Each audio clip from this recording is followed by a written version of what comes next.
Changing names. Let's come down here into our project browser.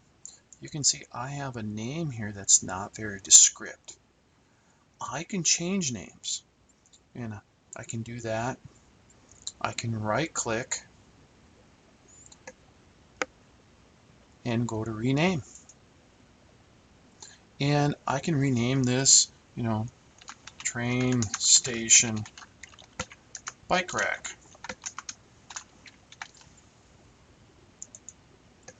And now this is easier to manage. Now, projects are separated from the media file location, so you're safe to rename things. So I can right click on this and I can say reveal in Explorer or reveal in Finder if you're in a Mac, and it'll take me out into my Explorer and it'll tell me what path and location that this file is at.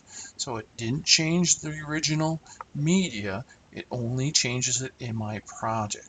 This allows me to make things and changes that are more meaningful, so I can change the name without any fear of changing my original files on my external hard drives, or network.